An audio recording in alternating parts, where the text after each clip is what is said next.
Good morning. How the devil are you doing this fine day? Me? Well, to be entirely honest, I've been feeling a bit melancholy for the past 24 hours. I don't know why, but the news that Comedy Demolition is to shut up shop after more than 60 years has hit me way harder than it really should have. Apart from the fact that I know them and I like them, no actual connection to them, but really has hit me very hard. They're not the first demolition company, to close their doors prematurely, and I'm sure they sure as hell won't be the last. Yet, despite all of that, it's just left me feeling incredibly sad. I can only imagine the impact this has had on the comedy family and to their colleagues as well. As I said yesterday, I wish them all well. I look forward to seeing them back in the demolition fold at some point very, very soon. Sticking with the rather sad theme, or at least the beginning, it does cheer up in a minute.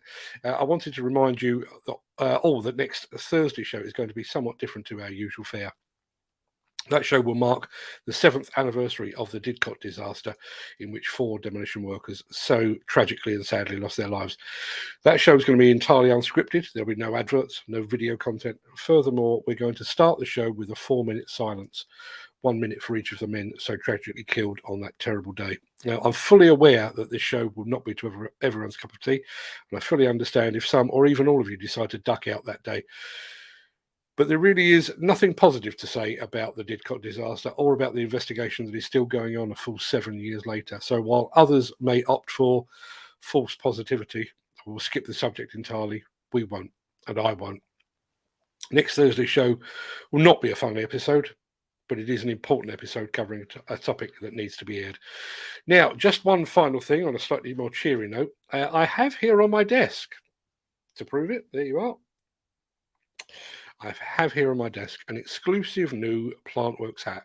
Just the sort of thing you need when it's cold out or when the old hair is thinning on top. Now, despite the fact that I fall very much into the latter category, I'm going to give that one away.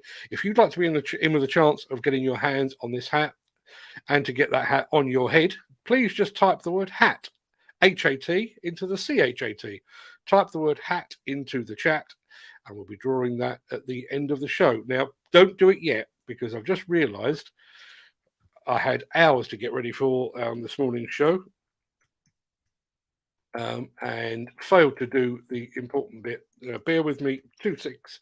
I'll be with you in the shake of a cat's tail or whatever but the expression is.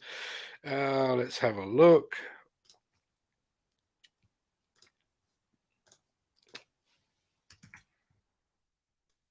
Right.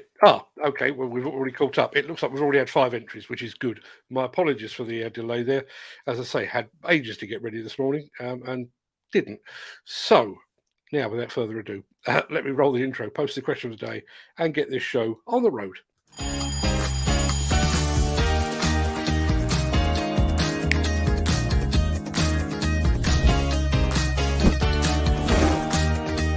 Welcome to the Breakfast Show. I'm your host, Mark Anthony.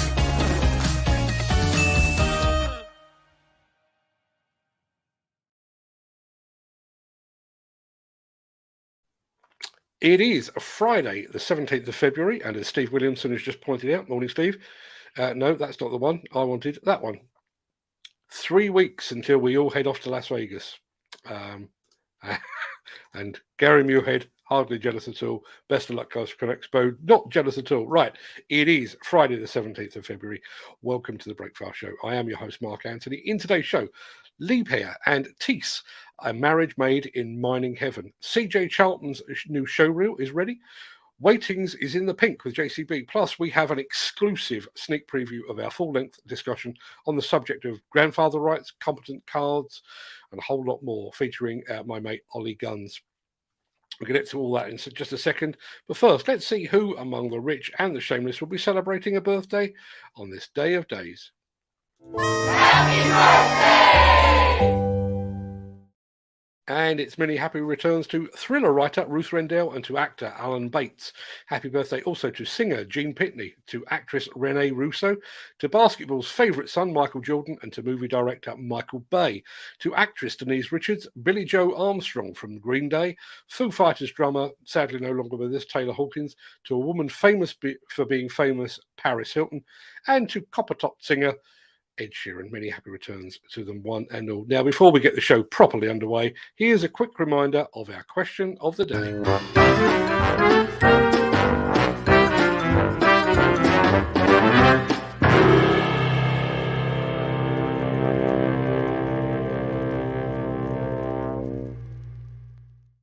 And we'll get to your answers right at the end of the show, which is also when we're going to find out who has won this exclusive Plantworks hat. Please just type the word hat into the chat if you would like to be in with a chance of winning that.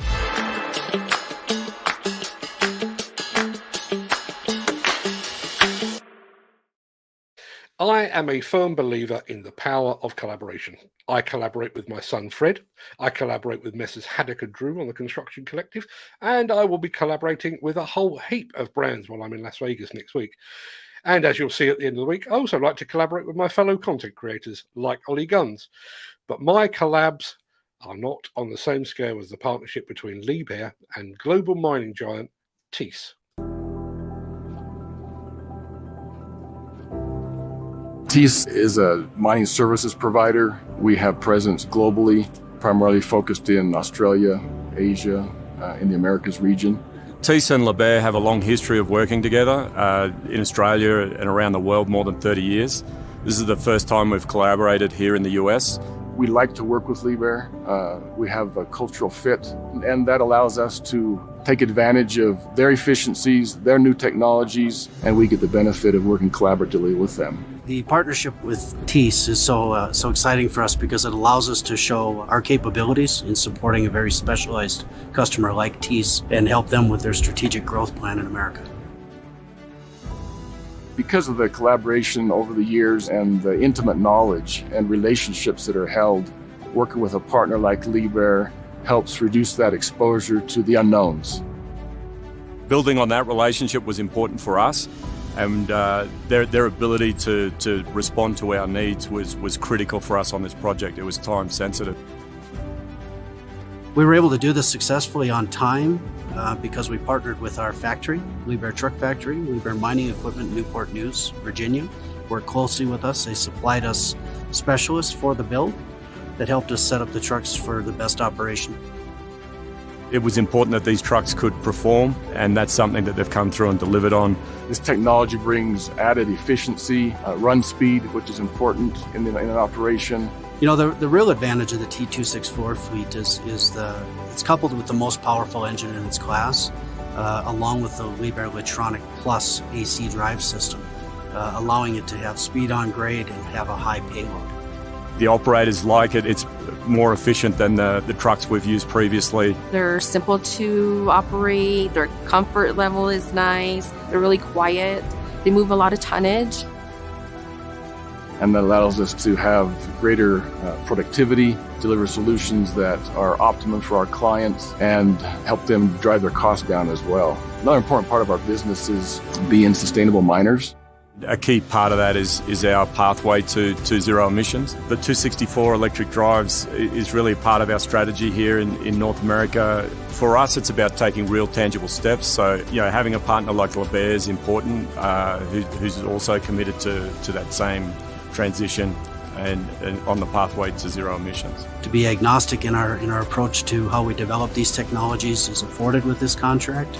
And we will achieve the goal of being zero emissions provider to the mining industry. We've been anxious to be here. Now we're here, and Liebherr was one of the partners that we decided to team with on our first operation, and we're fortunate to have them in this site with us, and we look for a lot of opportunities in the future. But going forward, it's even more special because we will work closely with them as they work on their strategy to grow in America, and where they go, we'll go with them, and we'll be able to build teams to help support the availability that they need of these trucks and move the material that they contract themselves to move.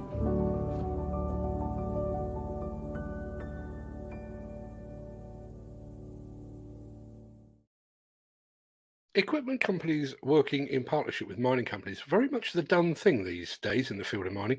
Should that be happening in the sphere of demolition construction? Is there a construction or a rental company big enough to make a major manufacturer follow their lead?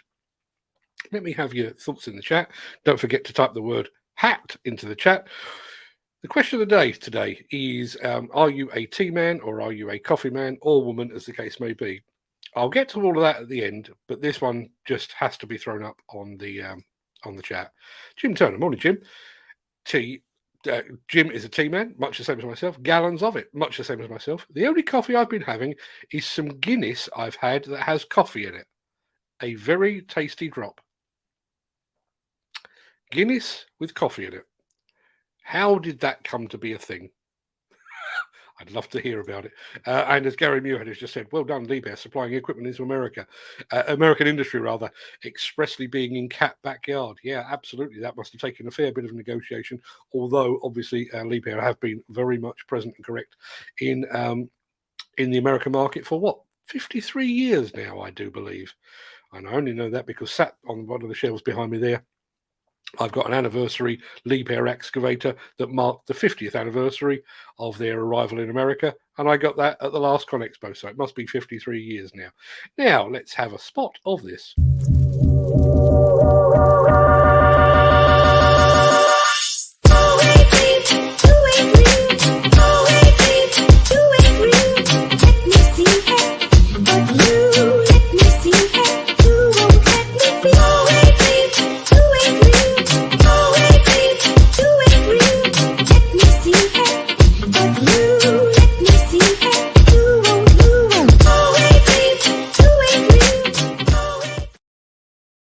Ladies and gentlemen, boys and girls, we have a coffee nerd in our midst.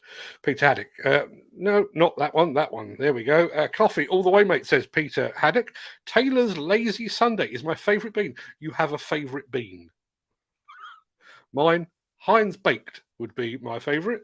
And Steve Williamson, coffee with a touch of whiskey gets you ready for a day's work. Keeps the chill out as well, I would imagine. I'm sure I've told you this story before, and I will get on to the morning, Kerry. I just want to say a very quick morning to Kerry Jones. I've mentioned this story before. I had to interview a guy who was a wheel loader operator up in Spitsbergen, way up in the sort of Arctic Circle, and I interviewed him remotely. And I asked him what he took to work in the morning, and he took with him a flask of coffee, a bottle of vodka, and a Magnum 44. Obviously understood the coffee, but I said, the vodka, he said, yeah, that helps to keep the cold out. And the Magnum 44, he said, that yes, that's for the polar bears. I said, you would you would shoot a polar bear. And he said, now bearing in mind, was once the most powerful handgun in the world. He said, no, I wouldn't shoot a polar bear because it would just piss it off. It was just to fire it in the air and hopefully spook the polar bear.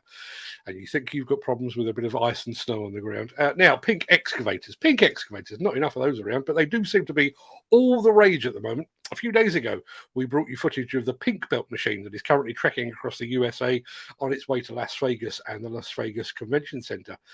And now we have another one that's just a little bit closer to home.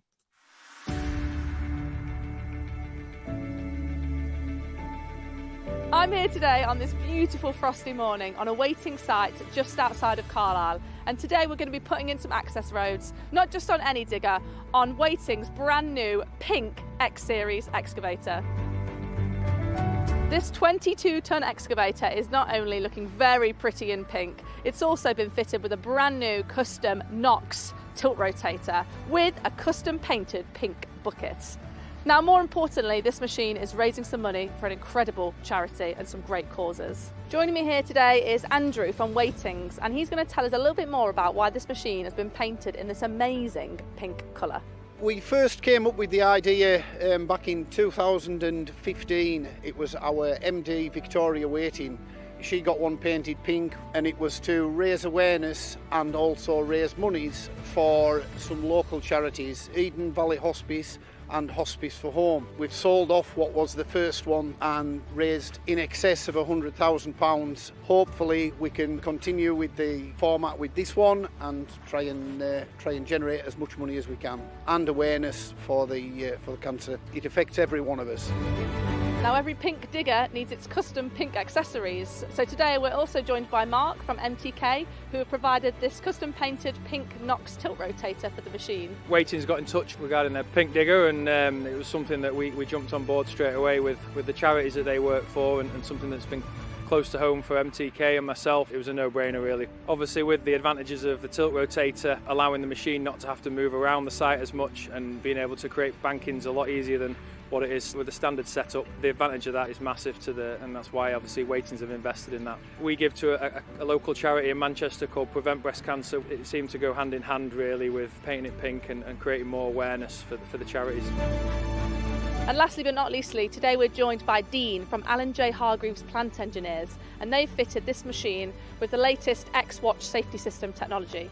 So Andrew first approached us wanting an X-Watch system fitted on this pink excavator. So I approached my MD, Alan Hargreaves, about giving a system to Andrew for charity. So the X-Watch 5 system is a slew, height and RCI safety system. It allows the operator to set multiple limits, height, slew and the load indicator to prevent the machine from becoming in an unsafe situation.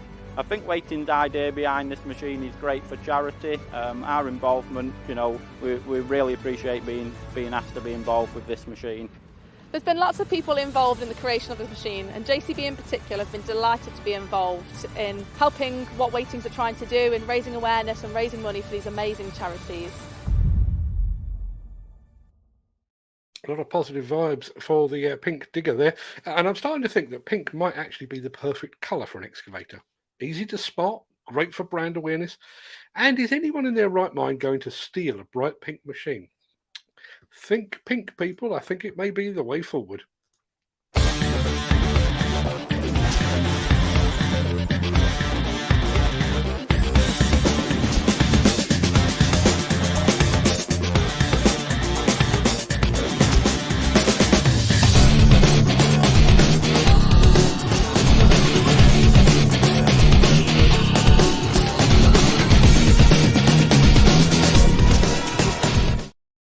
On yesterday's show, we brought you the very sad news of the demise of a Hampshire-based demolition company, Comley and Sons, or CG Comley, or Comley Demolition, call them what you will.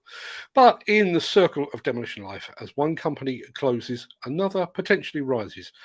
And there currently appears to be no stopping Comley Demolition's Hampshire neighbour, CJ Charlton. So together with my son Fred, who is currently pushing buttons behind the scenes on this show, CJ Charlton have produced a very smart new show reel.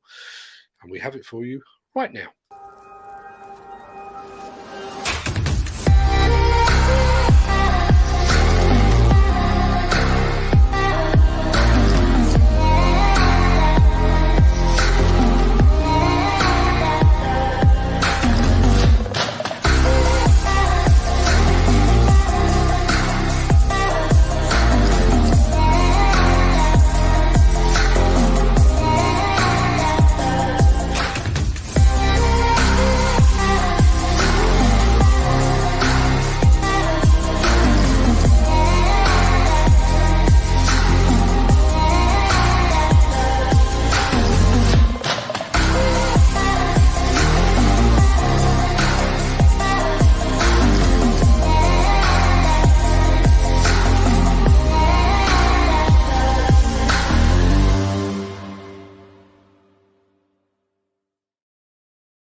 That one carries all the hallmarks of CJ Charlton and of our resident in-house video maestro, Fred. Top job, guys. Really appreciated that one. Since the finance bill came into effect in April, the construction industry has seen a surge of fuel thefts.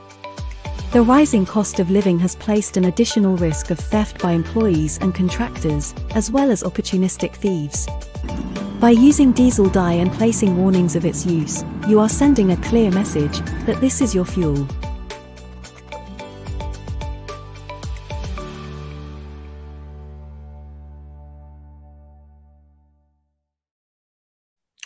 Very quickly on this, let's have a look. Al Grisson says, "Hi Fred, man behind the scenes." He is the man behind the scenes. Peter Haddock says, "Great show reel from Freddie." Yep, totally agree. Gary Muirhead says, "Was all this produced by Fred? Wow, some fantastic work, my friend." He is, as he has been described, the man behind the scenes, but he said yesterday there is a distinct possibility that come ConExpo, he may well be broadcasting in front of the camera at the ConExpo show in Las Vegas over on TikTok. I don't do TikTok. He does do TikTok. If you're over there, you may just see him. And I know Steve Williamson, for one, most certainly is over there. So keep an eye out. Steve, you may have some competition coming up. So, just over a week ago, I sat down with groundworker Ollie Gunns to talk about all things competence cards, CSCS, grandfather rights, and a whole lot more besides. We actually covered so much ground and so many topics that it's actually taken a whole week to whittle the discussion down to a manageable size. So, for now, here is a sneak preview. I recently produced a film on the impending removal of grandfather rights under the CSCS card scheme. It was very well received, but probably not by those running the scheme. That video prompted groundworker Ollie Gunns to produce his own film for his growing social media audience. Given that we both had such strong feelings on the subject, I reached out to Ollie with a view to recording a podcast together. What I was expecting to be a 15-minute conversation ended up running for several hours. Now, I've picked the highlights of that conversation in the episode that is about to begin, and I started by asking Ollie what prompted him to make his video in the first place. Oh, and I realise this will probably be lost on anyone that's listening to this rather than watching it, but we shot this on site in February, and yes, Ollie's wearing shorts.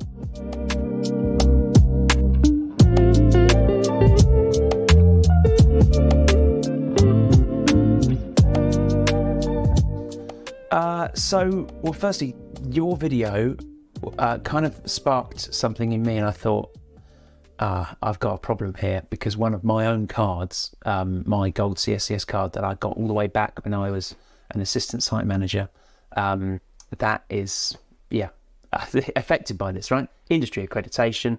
Back then, the site manager at the time, the project manager, vouched for me, etc. And it's, it's going to run out in December 2024. So I was affected by it myself. And then I thought, well, why didn't I know that? Because I'm pretty across, I like to think I'm across these things. So I thought, well, if I don't know, I dare say there's a whole load more people that don't know.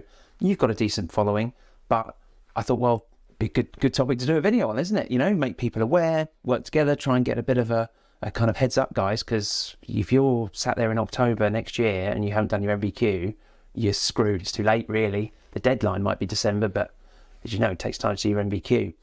So my take, though, on the whole situation, I think it's unreasonable to change the goalposts, which I feel they've done. When the CSCS scheme was started, you could get industry accreditation, which has been running for a long time. And I appreciate that it was in 2015, I think they initially announced that this was to change. But what's wrong with letting the people who've got industry accreditation, they've been fine on sites for the last 15 to 20 years, what's wrong with letting them, for better term, die out, retire out, whatever the term might be? Why are they qualified today and in December they're not qualified? I don't understand. It's just unreasonable to ask some of these guys who are getting older, we've got the skills shortage, whatever, there's lots of arguments to this I'm sure we'll go into, but it just seems unreasonable to change the goalposts, which they've done because it was fine for so long. Right, the full final video of that is 50 minutes long, and it's going to drop on Monday morning. However, our patrons over at patreon.com/Demolition News can see it already, and I know a fair few of you already have, because we're already racking up views on that video. I look forward to sharing the full video with you next week. Please let me know what you think. One of the things, and I'm going to get onto the subject of footage and stuff in just a second with our friend Steve Williamson, but one of the things that we're very conscious of is there does seem to be a bit of a drive on social media towards instant gratification. So Instagram Reels and YouTube Shorts that are 5, 6, 7 seconds long, which is fine. But I think every once in a while there is going to be the need for long form content where you get really under the skin of a subject, like I did with Ollie Gunns there. And when I say like I did, Ollie does all the talking. I just sit there and listen for most of it. That show will drop on Monday over on our YouTube channel. It'll also be over on demolitionnews.com as well. So hope you'll be able to tune in for that. Now, before we go, it's probably time to find out who has won the hat. I'm going to give you about 15 seconds longer.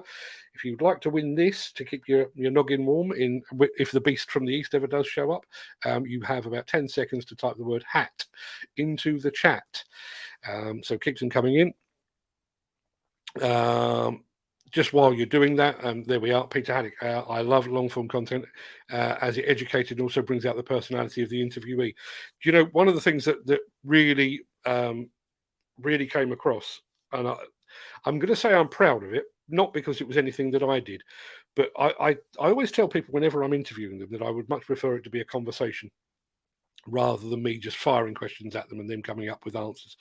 And we sat in Ollie Gunns' £1,000 container unit and just sat back, cup of tea, asked, and basically had a chat. Two blokes having a chat, and the result, really, really proud of it. Great guy, Ollie Gunns, says Nick Drew. Yeah, I know, and I know. Funnily enough, Nick, the day before I met up with Ollie, he met up with you at the Exec Hire Show, and Peter as well, I believe. And there we are. Peter Haddock says, great collaboration with Ollie Mark. I met him at the Exec Hire Show for the first time. Yeah, it's wheels within wheels. And I'm going to throw this one up. Nobody seems to be entering the hat competition now. I've been following on Ollie on YouTube since he started posting his compact digger reviews.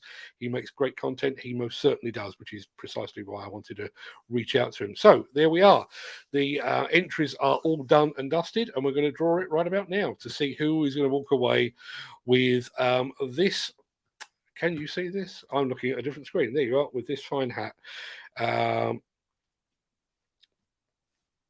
Here we go. Let me press the button. Go. And if I win it, I apologise because it's just because I've typed the word "that" in the chat somewhere. But no, Ken Hatcher.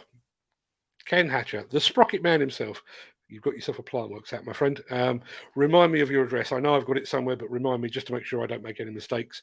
And I'll get that in the post for you today. And congratulations, Ken. Really glad you won that because I know you are a regular here, no less than you deserve. So thank you very much indeed for that. Mick Norton just said long form content. I don't know. I get confused. And as Al Grissom has just said, congrats, Ken. So let me do one of these. Sorry to interrupt the guy with the funny glasses, but if you're enjoying this video, please hit the like button as it helps our channel. Or, better still, share this video with a friend or a colleague. Thank you. Right, back to Beardy. Nick Drew has suggested that I just send it to the Royal Mint or to his or to Ken Hatcher's local pizza delivery place, possibly. Right, that pretty much wraps up the main part of this morning's show. I'm going to roll the outro in just a second before leaping like a slightly sad gazelle into the chat to see what you're all saying today. If you can't stick around for that, then please stay safe, look after yourself, your family, your friends and your colleagues, and have a great day. Have a great weekend, because there is no Saturday social show. Please don't wake me up tomorrow morning asking me where it is. There isn't one. I'm having a lie-in. I'm knackered. But if you do have the time and the inclination, I will see you on the other side of this for what we now know lovingly as the Craic.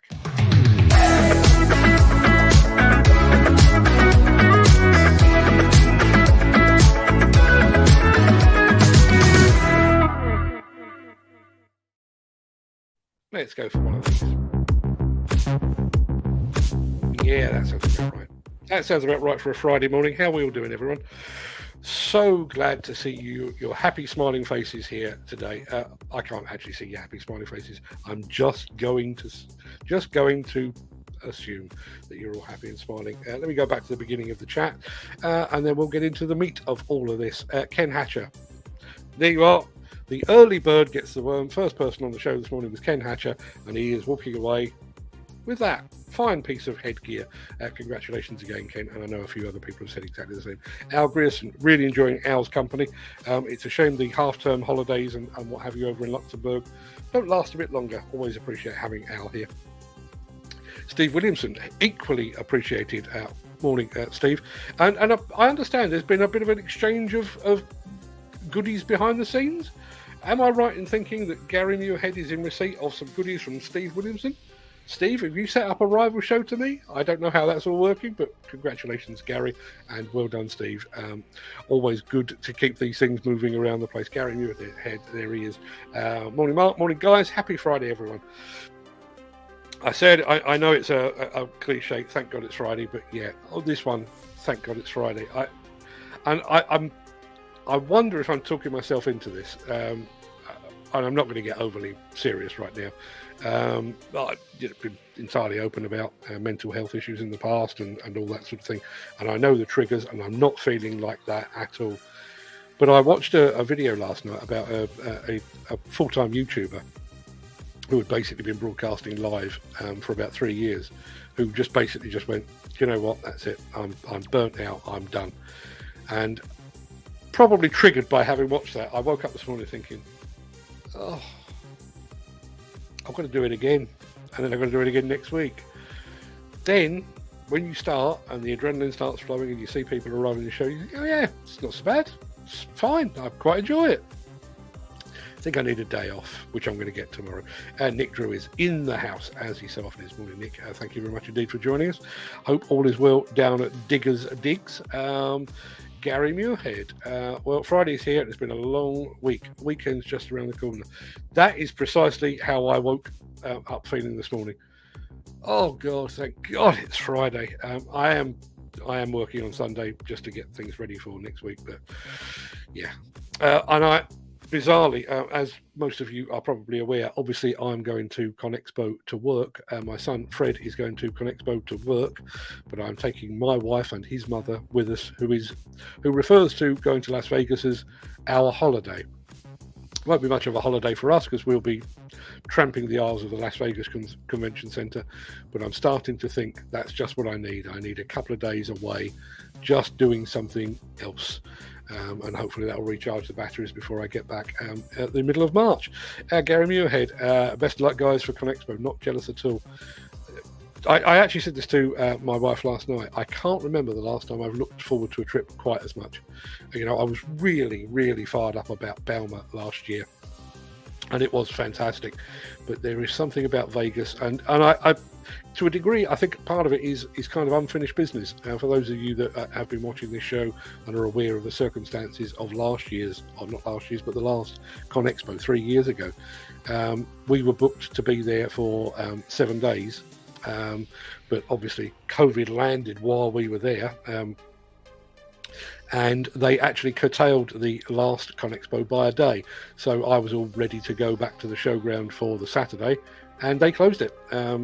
So I wouldn't say necessarily I'm definitely going to be there on Saturday this time, although we will be in the country and in the city.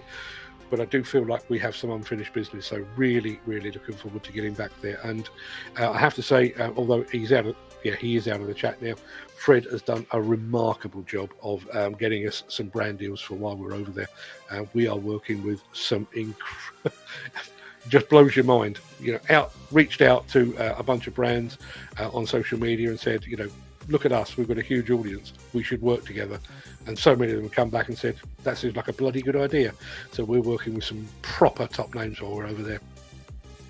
Appreciate that, Steve.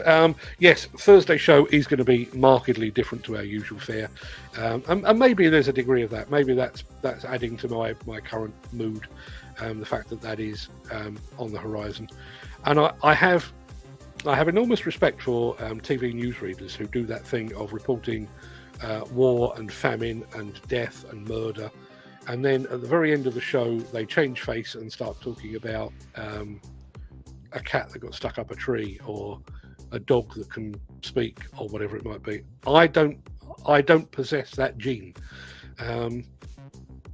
So things like Thursday show next week, I realise I'm not just outside my comfort zone.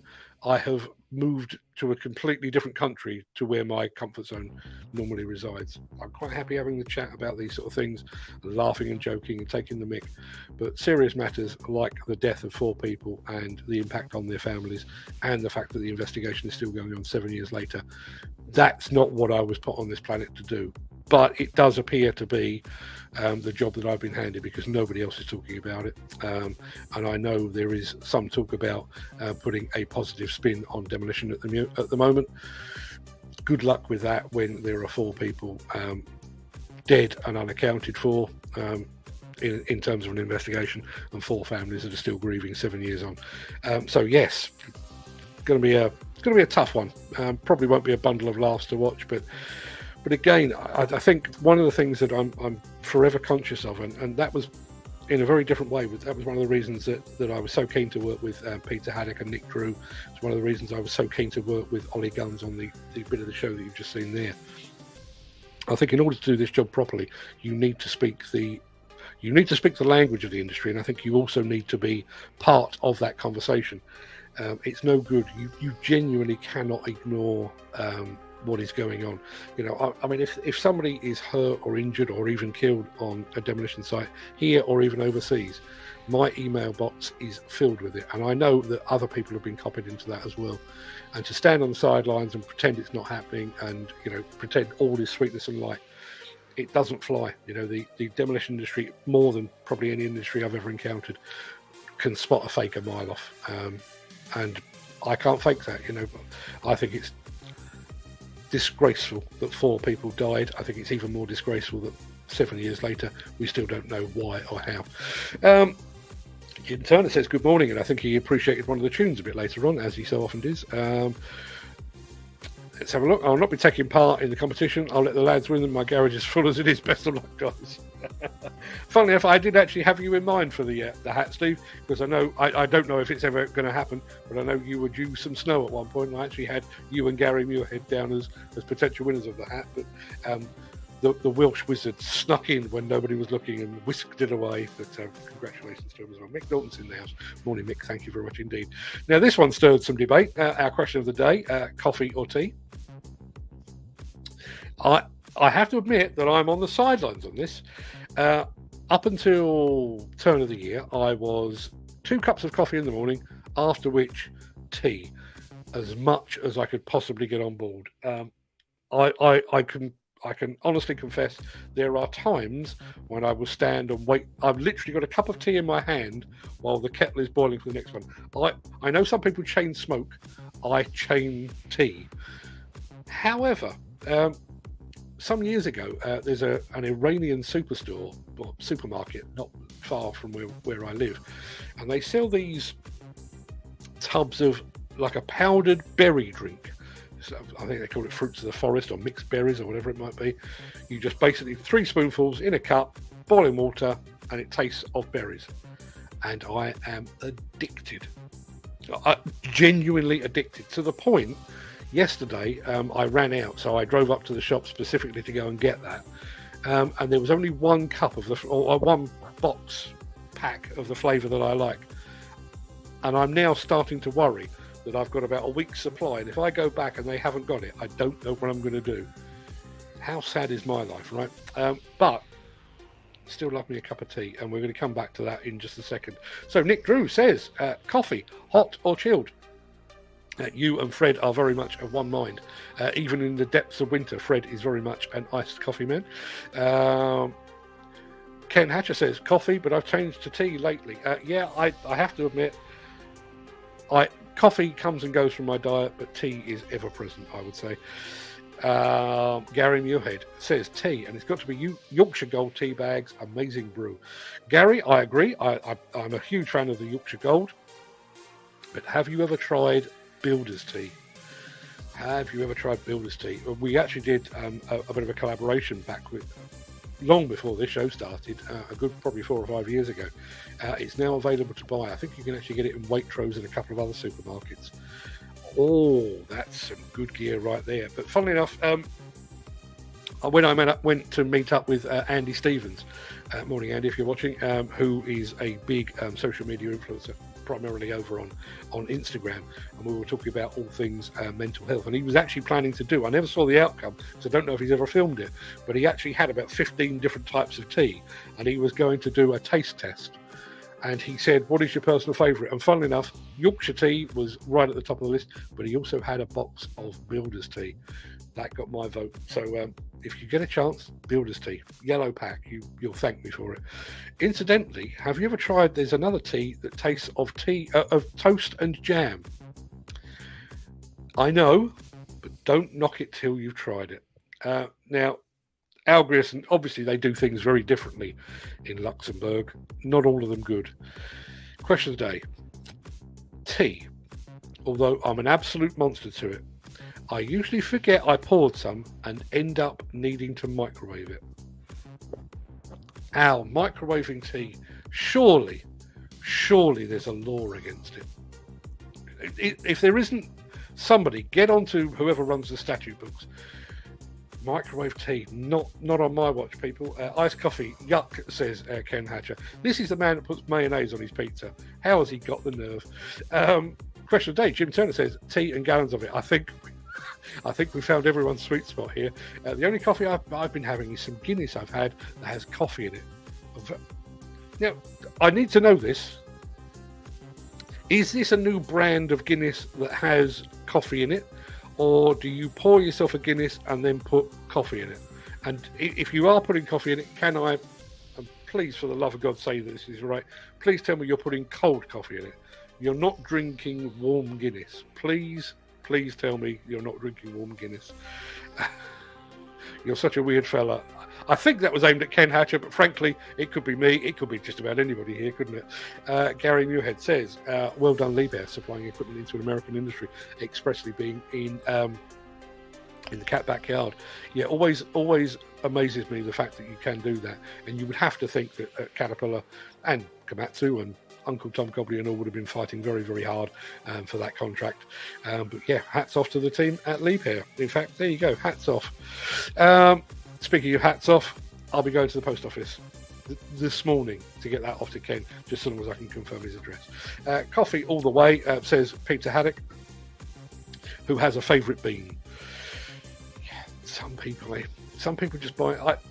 A friend of mine, John Woodward. John, if you're watching, good morning to you. C&D Consultancy. Used to be the owner. He's now sold it on to Mike Keogh, who you saw on Wednesday's show about car park demolition. John Woodward, as an answer to the rise of Costa Coffee and Starbucks and all of the other coffee stores, wanted to open a coffee shop that only sold instant coffee. You could choose from a variety of brands. His personal favourite, I think, is Nescafe Gold. You could choose from the brands, but regardless which brand you chose, 99p for your cup of coffee. I think there's some mileage in that, particularly when you go and spend £3.50 on a Starbucks, whatever they call the damn things, cappuccinos, frappuccinos, caramel macchiatos. Starbucks, coffee for people that don't like coffee. Question of the day, coffee with a touch of whiskey in it gets you ready for a day's work. Should I be promoting that? Yes, I should. I'm sure he does it in moderation. Kerry Jones says, tea. I'm with you. Peter Haddock is back on his Taylor's Lazy Sunday bean. It's amazing, he says. There you are. He did type the word hat, and yes, he did win. Question of the day, McNaughton, tea, no milk with squeezed lime. That's not right, is it? That's not the English way. Beware coffee, it contains a listed poison. Yeah, but sometimes you just need the poison to get you through the day, people. Haven't seen that, Jim. Coffee, Guinness, need to try that. I've seen they do an alcohol-free Guinness. Don't see the point. It's like watching porn on the radio. Oh dear, that is my favourite quote, not just of today. That is my favourite quote of the week. Like watching porn on the radio. Yeah, brilliant. I've mentioned this before. I've had a bit of an on-off relationship with alcohol over the years, and I've been off it probably completely for about 10 years now. And one of the things that I found as I got older was I lost the capacity. Used to love me a Guinness, but a pint or even 2 pints, and it was like I'd eaten, a 6-course meal. Just didn't have the capacity for it any longer. So there you are. We saw a pink Knox rotator. So obviously had to say calm down, Steve, because I know he gets somewhat excited by Knox rotators. I drive that, he says. Yeah, quite right too. Great pink video from JCB and very well presented. Yeah, I think that's one of the new ladies at JCB. Did a cracking job there. Awesome. And what a fantastic location. That frost on the ground really makes for it, I think. And on the same film, Mark is a sound lad, and he doesn't mean this one. Had a few drinks with him at Balmer. Let's have a look. Looks a nice machine, says Ken Hatcher. Yeah, it certainly does. I can see you in that pink digger with Stevie with the dark shades on. And Steve says something about that. I'll come back to it. There we are. Something special. Would love something unique, but there's too many people at work that would sulk. Yeah, it is a neat machine. No question about it. Gary Muirhead. See, the pink is taking off. We've got a company, Tom Grant plant in Scotland with a pink digger, and his niece drives it. Awesome stuff. The Fred Lovin is continuing. Hi, Fred, man behind the scenes. We'll skip all of that because he's got a big enough head as it is. Need pink shades, Gary. Got a new sponsor of sunglasses all the way from Australia. Perfect timing for Las Vegas. Well done, Steve. That is awesome stuff. And that, to be honest, that is kind of what makes these things, it makes the world go round. I mean, don't get me wrong. The exchange of dollar bills and pound notes is lovely. And we're doing a fair bit of that while we're over in Las Vegas. But, people sending you stuff. Funnily enough, there's a guy, and I probably a bit too early for him. There's a guy called Jonathan Dowling, who runs a company, I think they're out of Wyoming over in the States, called Demo Boys. We're back on the pink subject again. Jonathan Dowling is built like a brick outhouse, I think they say. I mean, a proper, not a bodybuilder, a properly ripped guy. And his brand, he wears a black t-shirt with Demo Boys in pink. He emailed me last night to tell me he's got a new bunch, and there's one winging its way to me right now. And I have to say, as much as I like earning money, and frankly, you can't pay the bills with a t-shirt, but I'm as excited about that as I am about somebody sending me some cash. So, Steve, looking forward to seeing the new sunglasses. We've actually got one ourselves, actually. If you can bear with me 2 ticks.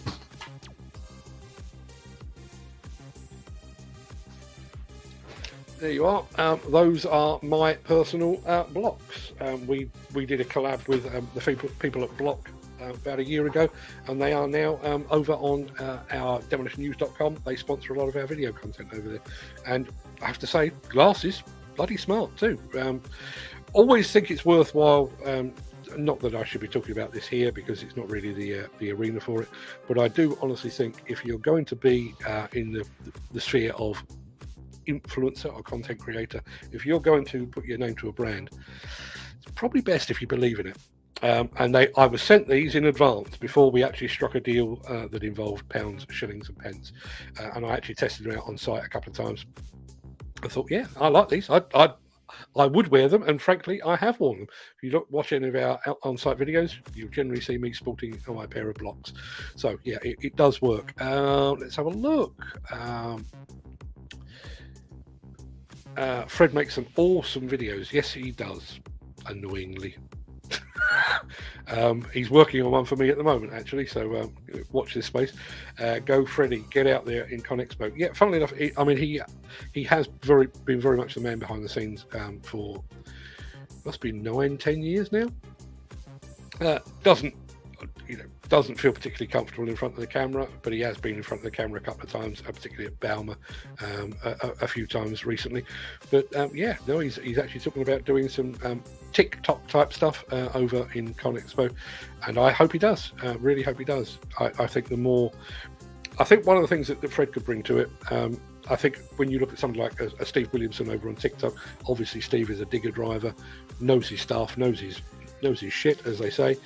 I think he can give one perspective, but I think because Fred comes from a different, he comes from a video perspective, I think Fred giving his, much the same as I've said this to Peter Haddock about his son Lucas. There's no point in Lucas trying to be a mini Peter. Let Lucas be Lucas, and some of his recent videos have been exactly that. And I'm looking forward to spending some time with the fellow while we're over in Vegas. Now, Steve Williamson said he's got some new gear for filming. What have he got, Steve? We need to know. Fred's got his new camera. I wish I could remember what it was called. I know it's a Canon, but he's left the behind the scenes part now, so I can't ask him. But you'll see that Ollie Gunns video was actually shot. That was a 2-camera setup.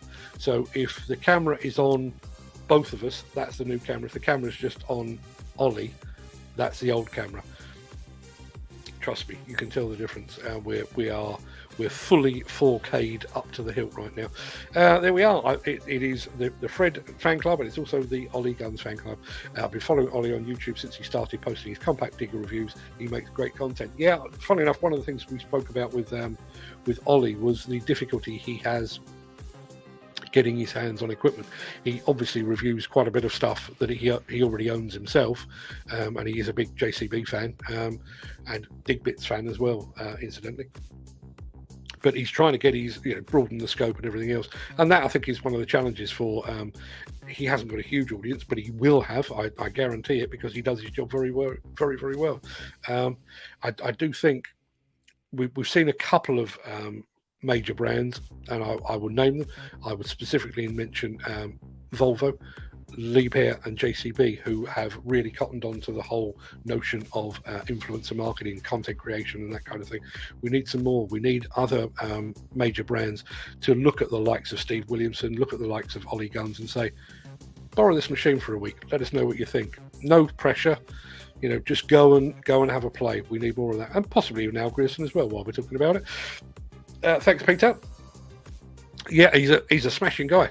Really, really good. And one of the great things that I found with that interview or conversation was he's one of these people, a bit like Peter Haddock himself, funnily enough. You ask him a question and then you just sit back and let them go. They are the ideal interviewee.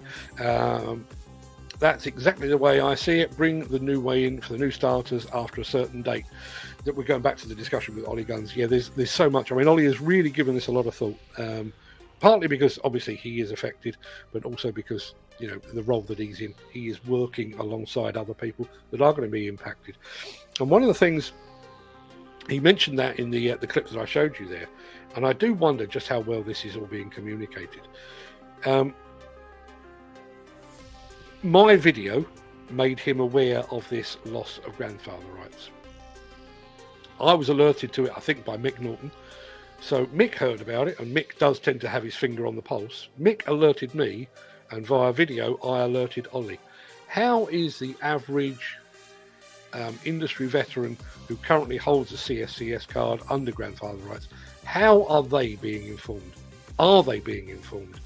And one of the things that I really, if I could pull a clip from the whole of that discussion, it is the point that Ollie mentioned about if you leave it until October next year to get your MVQ in replacement of your grandfather rights, if you leave it to October, you are screwed. You will not be able to work. And yet I get the very distinct feeling that is not being communicated to the wider industry. One of the reasons we've done the video, so when the video goes up, share it. Share my original one, share Ollie's, share anything. If you find anything about CSCS grandfather rights, please share it with your friends and your colleagues within the industry, because I do think people are going to fall through the cracks. Mark, I much love long form content as it's educated. It also brings out the personality of the interviewee. Yeah, again, I mean, Peter is a big advocate of all things podcasting, content with media over on iTunes and all the other major podcast platforms. And that podcast keeps me company still to this very day. If I'm on a long journey, I'm not doing so many now. Obviously, was doing quite a few, going to visit my father up until September last year. But if I've got a long journey, be it car, train or plane, I have Peter Haddock inserted into my ears, though not in the biblical sense. And it does. It makes the journey go quicker. And you do feel like, I take my AirPods out and think, I learned something there. So thanks for that, Peter. Great guy, Ollie Gunns. Totally agree. Let's have a look. Congrats, Ken. And there you are. He's got the hat. Thank you very much, Mark. Not a problem at all. You're more than welcome. Is a hatcher a person who wins hats?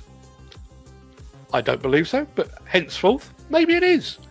Maybe it is. Maybe Ken Hatcher is not just the Sprocket Man, he is he who wins hats. I don't know. It was a Christmas giveaway I did in January. Steve Williams said, right, okay. Got a lot of merch from different brands, just finally got around to sending them in last week. I know the feeling. Although, aside from that, which is going today, the cupboard here is bare. I did the big giveaway in the run up to Christmas last year, and the cupboard is now bare. There's absolutely, well, I mean, I could give away hats that belong to me, but they've probably been on my head, and you wouldn't want that. Al Grierson says, last show for a while, be back to listening while driving on Wednesdays until Easter. Al, as you well know, it will not be the same without you. But we will soldier on, and we will try to do our best to keep things rolling so that when you come back in Easter, it will be largely unchanged. Peter Haddock said it's important to have some downtime, to forget about the industry. I feel fatigue sometimes as well. Yeah, it's a tough one. And I'm sat on my ass talking to a microphone. It's not like it's not like it's hard work. I'm not a nurse. I'm not a miner.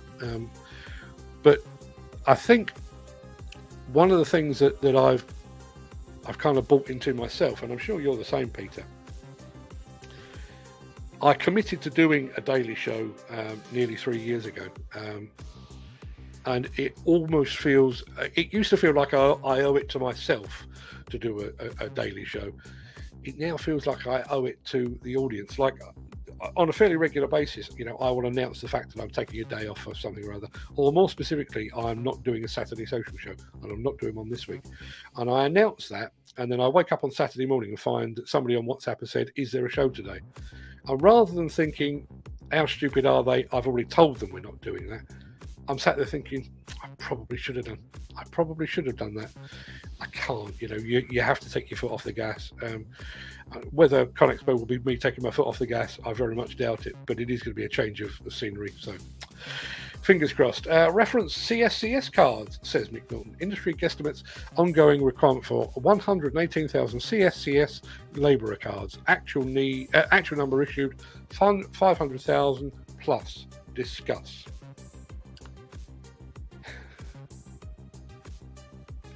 There is no discussion to be had, is there? I mean, the whole thing is just an absolute bugger's muddle. And like I say, I'm not flogging. Listen, go and listen to Ollie Gunns' take on it if you prefer.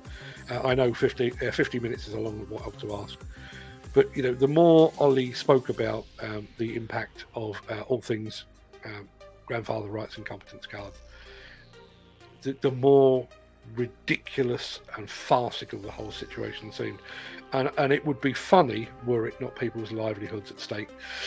Mark, you tirelessly report on the industry, the good and the bad, and the 30 plus years experience as a trained journalist sets you apart. Thank you, Peter. I'd like to think so. Tea is Nat's piss, says Nick Drew, who quite clearly needs a slap. No, it isn't, Nick. And how dare you call yourself an Englishman not drinking tea? What are you, American? God damn it. The best tea is when the big enamel kettle is ticking over on top of the log burner, steadily mashing a stronger brew. There is a weird thing, isn't there? There is a weird... hang on a sec. Not kettle, I meant teapot. There is a weird thing. Please, tell me if I'm wrong. I love me a bacon sandwich. I love me a bacon roll. The best bacon sandwich I have ever had,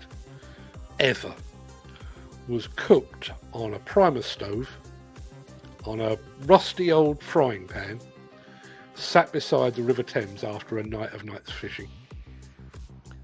Unbelievable. I like me a fried egg sandwich as well. Best fried egg sandwich from a really questionably dirty all-night food truck at the Glastonbury Festival in 2008 at 3 o'clock in the morning. Thunderstorm woke me up, desperate for a pee, walking back to the tent and thought, fried egg sandwich at 3 o'clock in the morning. Why would you not? Unbelievable. Sun-blessed, horrible old white bread, egg fried so it was frilly. Unbelievable. Microwave tea, God no. Just as bad as making scrambled eggs in the microwave. What is that about? So you get a piece. Scrambled egg is not supposed to come as a piece. Really isn't. So you live and learn. It's proper tin Guinness with coffee. Not something I've knocked up. In some ways, I'm relieved. I'm relieved that Jim Turner wasn't sat there one night with a pint of Guinness and a cup of coffee and thought, I wonder what would happen. I'm so pleased that's a real thing. I'm not going to try it because me and alcohol really don't see eye to eye, but good luck with it. An instant coffee shop is essentially a crime against humanity. I will pass that on to my mate John Woodward. I think he may disagree. Do you know, it's a funny old thing, and somebody's just said, is Reg going to ConExpo? For those of you that don't know, Reg is our roving robot reporter, sort of, and we've been using Reg up until probably the turn of the year, I think, to report on new machines. Mainly because I can't be bothered to read a press release, so we just punch it into artificial intelligence and get Reg to read it. All fine and dandy. But because of Bauma and then because of ConExpo, I think so much effort has been put into the promotion of new equipment by the major manufacturers. We're getting fewer press releases these days, which I'm not too bothered about, and we're getting more videos coming through, which I'm delighted about because it plays into this format. Reg will be staying in his cardboard box, rusting gently, but I would like to bring him back. In actual fact, can I do it? Can I do it? Do I have the wherewithal? I do have the wherewithal. For those of you that are into that kind of thing, Reg actually appears on one of our branded Breakfast Show t-shirts. You can see a link to the merch store over in the chat. Peter Haddock says, Mark, so important we have as many people as possible of all ages and backgrounds to promote this industry. So I really hope Freddie will go for it. So do I. And Lucas. That is the next gen. And I've said it before, and I will say it until I'm blue in the face. The people that are going to encourage young people into the industry are not old farts and greybeards like me. It will be youngsters. Get the youngsters in front of the cameras. Let them show what they're doing. Like my mate Katie Kelleher, who is speaking over at ConExpo. She's actually staying in the same hotel as me, actually.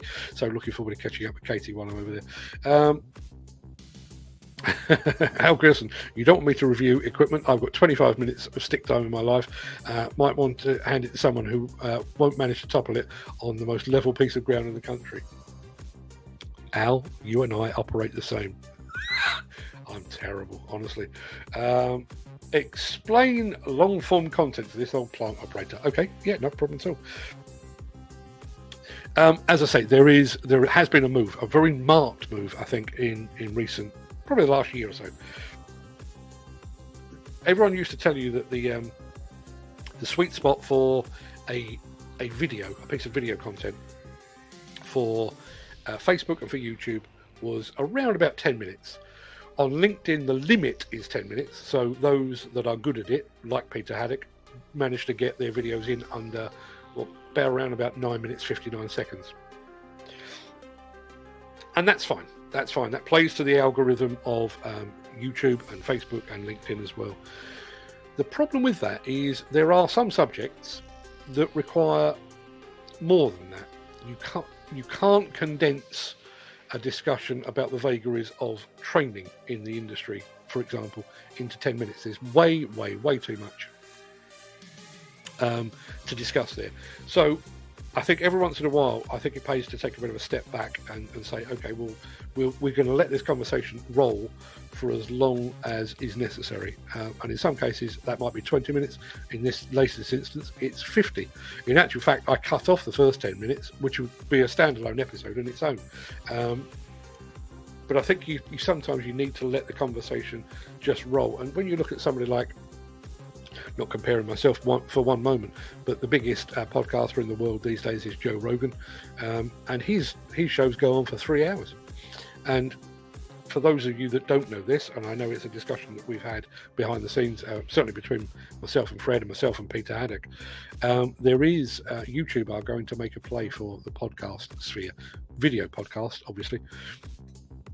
And all of these social media platforms are vying for, they see what their rivals do. So Instagram Reels is basically a copy of TikTok. YouTube Shorts is a copy of Reels and TikTok. So, the real short form, maximum 60 seconds, real short form, down and dirty, probably uploaded from your mobile phone. So you've got that on one end. But what YouTube is aiming for, and what Spotify have been aiming for with their moves in the podcast sphere, video and audio, is to go longer and longer. And according to the research done by YouTube ahead of the official launch of their podcast platform, they believe that the sweet spot for a long form video is 2 hours. 2 hours. Now, as I say, the full length of the conversations that I did with Ollie probably went to about an hour and 5 minutes or something like that. We turned the camera off, and then we spoke for about another 2 hours afterwards. Probably could have recorded that, but there would have been so much editing to do.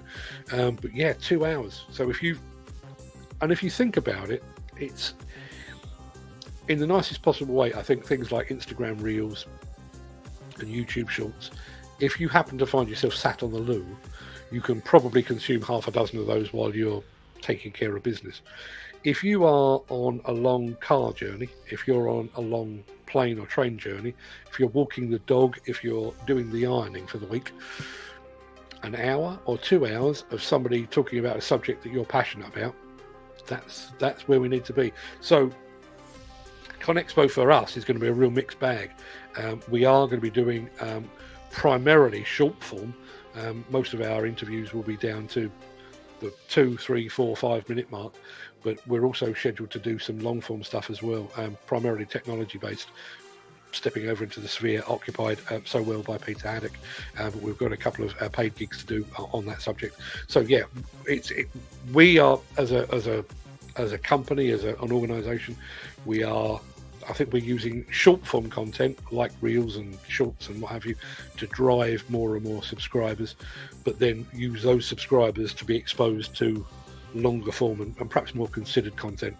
I think some people quite like the whiz bang of an explosive demolition or an excavator doing its thing, but there's an awful lot of people out there that will quite happily sit there and consume an hour or so of, well, this show's been going for an hour and 8 minutes.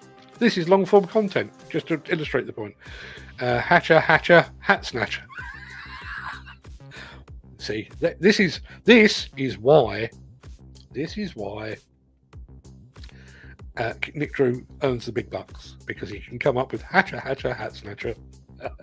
Mick Norton, videos that are filmed in normal landscape format last several minutes. Most modern social media platforms encourage portrait style videos.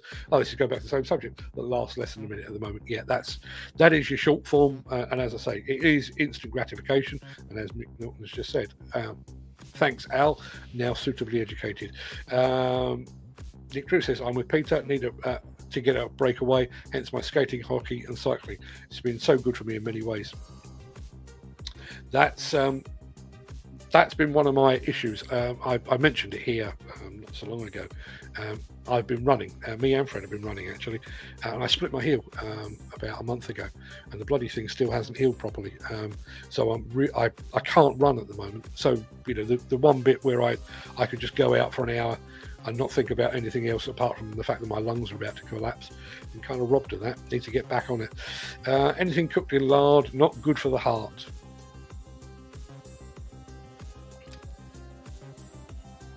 Okay, it's not good for the heart, but man alive, it's good for the soul.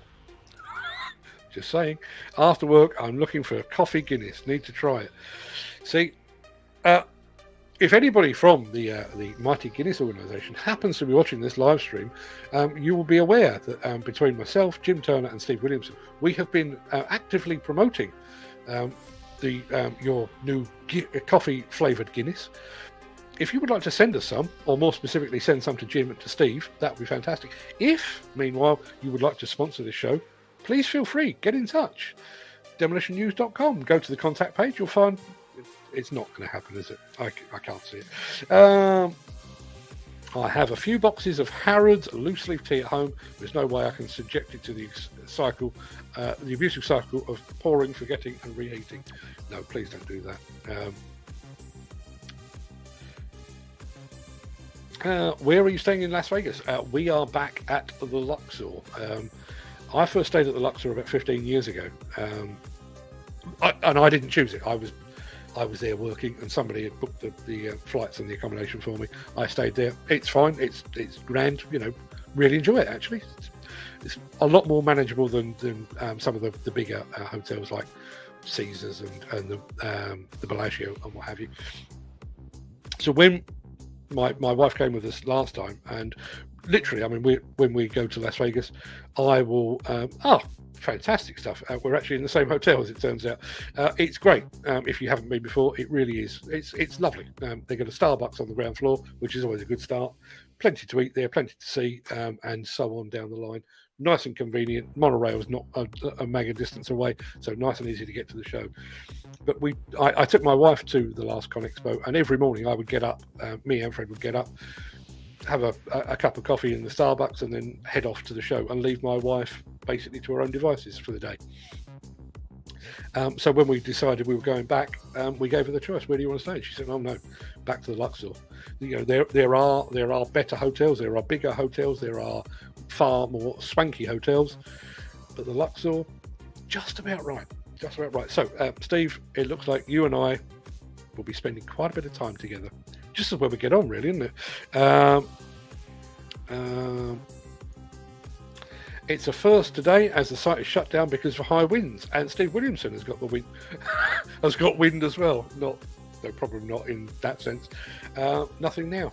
Whereabouts are you, Fraser? I mean, I'm going to take a wild guess, given your name. I'm going to take a wild guess that you are up in the wilds of Bonnie, Scotland. Yeah, we've got nothing here. We are based here down south in Leafy, Surrey. We basically don't have any weather at all at the moment. It's not particularly cold. It's not particularly warm. It's not wet. It's not windy. It's not snowy. It's not haily. Not doing anything at all. It's just being. Right, people. Oh, it's been a long week. Go and have a really, really, really good weekend. Come back fully charged on Monday morning. I certainly intend to. I will remind you one final time, I repeat, there is no Saturday social this weekend. I'm going to take the full weekend off, and I'm going to irritate my wife for 48 hours. Even if I'm not glad to be back on Monday morning, she'll be glad to see the back of me by that point. So go and have a good weekend. Whatever it is you're up to, those of you that are tea drinkers, go have a cup of tea. Those of you that are coffee drinkers, go do that. Those of you that are Guinness with coffee in it drinkers, probably leave it an hour. You know, just saying. Just a thought. And Peter Haddock, he's saying that, have a good one, Mark. I will certainly try, Peter, but I'm going to leave that as the message to everyone. Have a good one, and I'll be back here again on Monday. Till then, all the best.